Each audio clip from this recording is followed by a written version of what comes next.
Isang mapagpalang araw po sa ating lahat and welcome po to our daily devotion. At ngayong araw po ay pagpapatuloy po natin ang ating series po patungkol po sa Knowing the Trinity.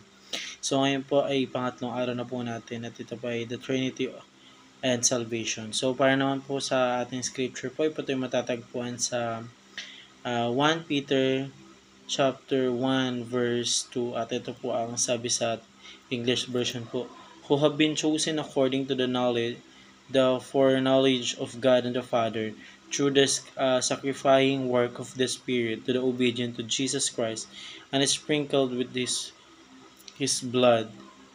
Grace and peace be yours in abundance. Tapos ito naman po sabi sa Tagalog version po, kayo pinili ng Diyos Ama ayon sa kanyang layunin sa mula pa ang pinagbanalang Espiritu Santo upang maging masunurin kay Jesucristo at ninanais sa pamamagitan ng kanyang dugo. Sumagana nawa sa inyo ang kagandahang loob at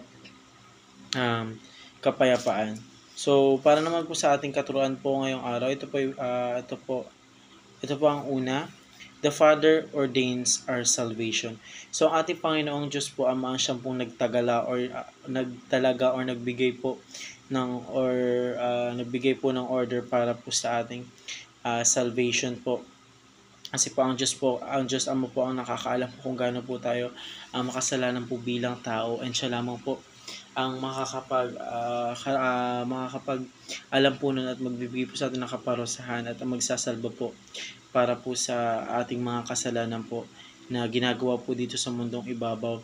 Masama man po, malaking kasalanan mo or maliit, at ito ay matuturing po na kasalanan.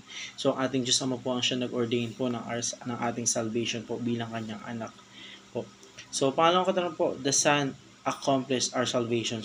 So yun nga po, ang ating Panginoon Diyos Ama po ang siya nag-ordain po ng ating salvation po. Ginamit na po ang kanyang Son para ma-accomplish po yung salvation na yun po. Ginamit po ng ating Diyos Ama ang kanyang anak po upang pagbayaran po lahat po ng kasalanan po nagawa po natin dito po sa mundo, or sa kapanahon po ng ating Panginoon Diyos po nung siya po ay nabuhay po, binigay niya po ang kanyang sarili po para po tayo ay maging malinis po sa Panginoon po ng ating Diyos Ama, dahil yun lamang po ang tanging paraan po para maging malinis po tayo sa ating Panginoon po, sa ating Panginoong Diyos Ama po.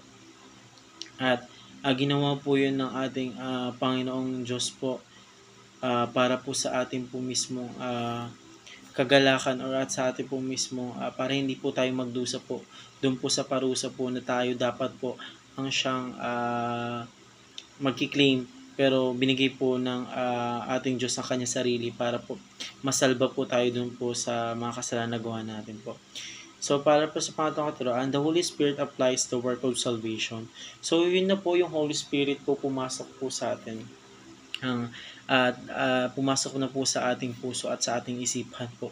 Yun na po yung nag-apply po lahat po ng work or lahat po ng salvation po na meron po tayo. Siya na po yung nagpagana po, or siya na po yung namuhay po sa atin po kung paano po natin gagamitin yung or i-apply po yung salvation po na tinatawag po natin, pinagkaloob po sa atin ng Diyos Ama, kasi binigay niya po ang kanyang sarili para po tayo isalba. So the Holy Spirit applies po. Siya na po yung Holy Spirit na po ang siyang kumikilos po sa atin po, sa ating loob po or sa ating sarili, kung ano po ang gagawin po natin bilang isang anak na po ngayon ng ating Panginoong Diyos. So tayo na po ang ano po nun, kung ano po ang tama po natin gagawin para po para po sa ating salvation po. So yun lamang po para sa araw na tayo. Maraming salamat po sa pakikinigan.